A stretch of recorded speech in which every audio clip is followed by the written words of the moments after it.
भारत और इंग्लैंड के बीच आज पहला टी20 मुकाबला खेला जाना है। ईडन गार्डन ऐतिहासिक ग्राउंड है और मुकाबला सूर्य कुमार यादव को नेतृत्व में लीडरशिप में खेला जा रहा है। सूर्य कुमार यादव जब से कप्तान बने सब कोई भी मैच नहीं उन्होंने हारा।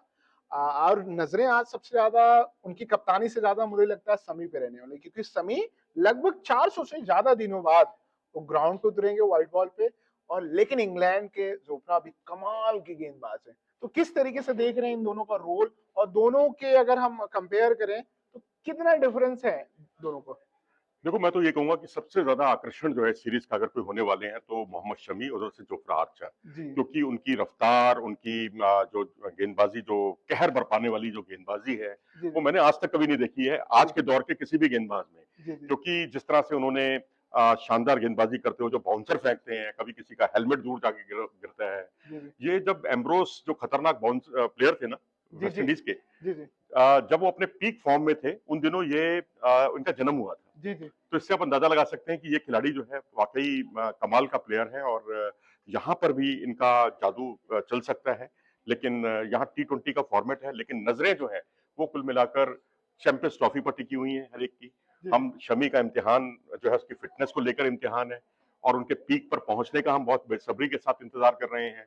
और अगर आप देखें तो जोफ्रा आर्चर, वो उन्होंने भी वापसी की है, और जी। वापसी करने के बाद वो कितने रिदम में आएंगे वो देखना दिलचस्प होगा। और दूसरा सर समी तो डोमेस्टिक खेले और उन्होंने बहुत अच्छे कमाल के परफॉर्मेंस करके आए।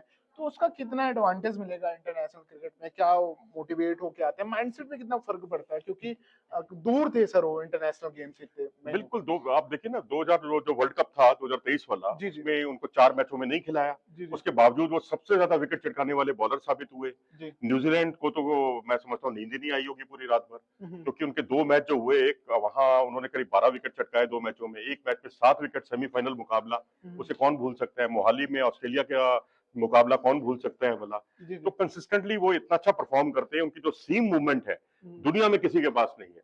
अब वो अगर पीक फॉर्म में अगर आ जाते हैं तो भारत की बल्ले बल्ले, अगर वो पीक फॉर्म में नहीं आते हैं तो फिर हम उन्हें उम्मीद करनी पड़ेगी, दुआ करनी पड़ेगी कि भैया हमारे बुमराह जी तंदुरुस्त हो जाएं, और जितनी जल्दी वो आ जाए उतना भारतीय टीम के लिए अच्छा रहेगा। तो ये कुछ चीजें हैं, बस इसलिए मैं कहता हूँ हर कोई शमी का इंतजार कर रहा है। अगर समय की बात करें उनके बॉलिंग पे, तो इंग्लैंड के किन किन बल्लेबाजों को सर प्रॉब्लम होने वाली है जिनके लिए खतरा साबित होंगे समय। पहले जोफ्रा से शुरू करते हाँ, उनसे शुरू हैं। करते हैं कि भारतीय बल्लेबाज को बचना चाहिए सर। देखिए, ये खास तौर पर हार्दिक पांड्या और सूर्य कुमार यादव, जी उनके लिए वो एक तरह से खौफ बनकर आते हैं। सूर्य कुमार यादव जो किसी के सामने नहीं टिकते, उनका जी। जब बल्ला जब चलता है पूरे 360। शवाब पे होता है, 360 डिग्री प्लेयर, वो किसी की नहीं सुनते उस वक्त, अपने भी नहीं सुनते। जी जी। है ना, सलमान खान की फिल्म का डायलॉग है ना, हाँ हाँ। जब वो कमिटमेंट करते हैं तो हम किसी की नहीं सुनते। किसी की नहीं सुनते, वही जी कुछ उनके साथ भी है। जी जी लेकिन एक अच्छी बात ये है कि उनके एंगल से जी कि जिस तरह सूर्य कुमार यादव को उन्होंने रोका, उन पर लगाम लगाई, उन पर उनका एवरेज उनके सामने बहुत खराब है, उनका स्ट्राइक रेट बहुत खराब है। 175 के आसपास का जिसका स्ट्राइक रेट रहा हो, वो उसके सामने जूझ रहा हो, स्ट्रगल कर रहा हो, तो उसे क्या कहेंगे आप। बिल्कुल ऐसे ही सर। हार्दिक पांड्या के साथ है, वो भी उनके सामने बहुत कंफर्टेबल नहीं हुए अभी तक। तो वहीं अब आप आपके सवाल पे आते हैं शमी पर। नहीं सर, थोड़ा और समझें कि अभिषेक शर्मा, संजू, तिलक वर्मा के लिए कितना प्रॉब्लम क्रिएट कर सकते हैं। अभिषेक के लिए खास तौर पर, क्योंकि भारतीय टीम जो है ना, शुरुआती ओवरों में जिस तरह अन्य टीमें जी जी तेजी से रन बनाती हैं, जी जी भारत की कोशिश ये रहती है टी20 क्रिकेट में, पिछले जो हाल में हमने देखा है कि ज्यादा तेजी से रन बनाने के बजाय अपने विकेट के महत्व को समझते हैं, तेज खेलने की जिम्मेदारी सौंप दी जाती है अभिषेक शर्मा को। जी जी इसी तरह से अभिषेक शर्मा एक कैमियो रोल में दिखाई देते हैं, और उसमें तेजी से रन बनाते हैं, कभी 32 रन 16 गेंदों पर, और बस उनका काम ही यही है कि जी बस जी उनको स्ट्राइक रेट अच्छा करना है, और भारतीय टीम को अच्छी शुरुआत देनी है।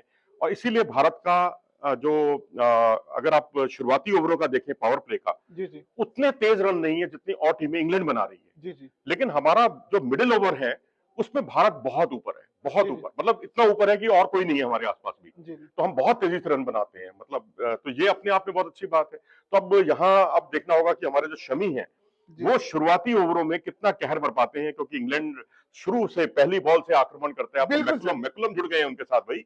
मैकुलम पहले नहीं थे, अभी पीछे एक जो वेस्ट इंडीज के खिलाफ सीरीज है उनकी पहली सीरीज थी। हैरी तो ब्रूक भी हैं, लिविंगस्टन हैरी है ब्रुक, सर। और सर ये कमाल के हैं। और किस तरीके से देख रहे हैं? उनके पास तजुर्बा है, हमारे पास युवा जोश है शमी बल्लेबाजी में। कितना प्रॉब्लम उनको करेंगे सर? शमी शुरू में कर सकते हैं अगर अपनी किन-किन पुरानी बल्लेबाज? पीक फॉर्म में आ जाएं, जी। क्योंकि सीम मूवमेंट उनकी जो है उसका कोई उनके पास तोड़ नहीं है, जवाब नहीं है। जी, जी। लेकिन मैं वही कहूंगा कि बहुत जल्दी पीक फॉर्म में आना और चैंपियंस ट्रॉफी से ठीक पहले पीक पे आना, दोनों में बड़ा फर्क है। और अब तो वक्त आ गया है, अभी तक सारी गलतियां जो है उनकी छिप जाएंगी इस चीज में। लेकिन जिस तरह से उन्होंने सईद मुश्ताक अली ट्रॉफी में 9 मैच खेले लगातार और रणजी ट्रॉफी में लंबे स्पेल तक गेंदबाजी की, और अब तो स्नेहाशीष गांगुली जो कि वहां के बंगाल क्रिकेट एसोसिएशन के जी। अध्यक्ष हैं, उन्होंने भी कह दिया है कि जिस तरह से शमी गेंदबाजी कर रहे हैं, मैंने उनको 5 ओवर का और एक 6 ओवर का स्पेल करते हुए देखा नेट्स पर। बड़ी नेट्स पर बात। 6-6 ओवर का स्पेल तो लगातार कमाल करना, का। तो उन्होंने कहा कि उसमें फिटनेस को लेकर उनको उनके साथ कोई कोई इशू ड नहीं है, डाउट नहीं सर। लेकिन पीक फॉर्म में थोड़ा सा वक्त लगेगा। मैं तो चाहूंगा कि चैंपियंस ट्रॉफी शुरू होने तक ही अगर वो पीक फॉर्म में आ जाएं तो भारत के लिए तो बहुत इंपॉर्टेंट बहुत होगा। इंपॉर्टेंट सर एक आखिरी सवाल है कि ईडन गार्डन में देखा गया है कि ओट्स का बहुत बड़ा फैक्टर होता है। तो क्या समी और जोफ्रा में बात नहीं, किनको ज्यादा प्रॉब्लम होने वाली है? होगा। स्पिनर्स को ज्यादा होने वाली नहीं, है। नहीं वो तो होगी लेकिन इनको कितना प्रॉब्लम होगी?